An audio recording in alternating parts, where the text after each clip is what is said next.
My name is Hannah Ginsborg. I'm currently a professor of philosophy at the University of California at Berkeley. I was an undergraduate at Wadham starting in 1976, so I was part of the third cohort of women to join the college. I was studying philosophy and modern languages. Wadham was a centre for left-wing politics, and I quickly got involved in political activity. I remember especially taking part in strike pickets at the Randolph Hotel, the Linton Lodge Hotel, and the Grunwick factory in London.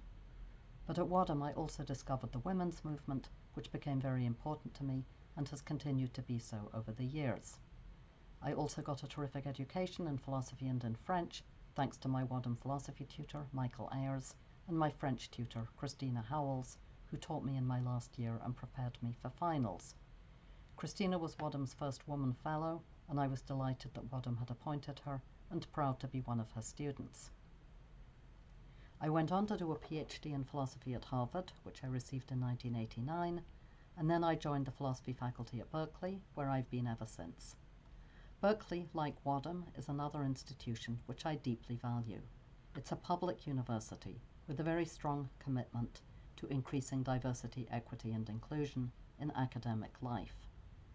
As well as being a top-flight research university, it draws undergraduates from a very wide range of backgrounds. Many of them are the first in their families to go to college. Philosophy is a field which has been traditionally dominated by men, and white men in particular. I've often felt disappointed over my more than 40 years now of doing philosophy that the field has been so slow to diversify. But I've been more hopeful in the last few years than ever before that things are changing in that respect, both in philosophy and in other traditionally male-dominated fields like classics, economics, the physical sciences, and engineering. As I've become more senior in my profession, I've also been able to do more to help change the ethos of my department in the direction of more inclusivity. I think there used to be a perception in the field of philosophy that if there weren't more women doing it, that was just a reflection of women not being that interested in it or not cut out for it. I think now that people realize much more that philosophical questions are questions of universal importance, questions which matter to all human beings, and so there is a real problem if the people doing it don't reflect the diversity of human experience. I'm delighted that women at Wadham are doing this project to mark International Women's Day. There is a huge amount of work to be done to eliminate the barriers to women's equal participation in all aspects of society, and to counteract the very severe oppression and subordination of women across the world. Many women are not granted even the most basic human rights.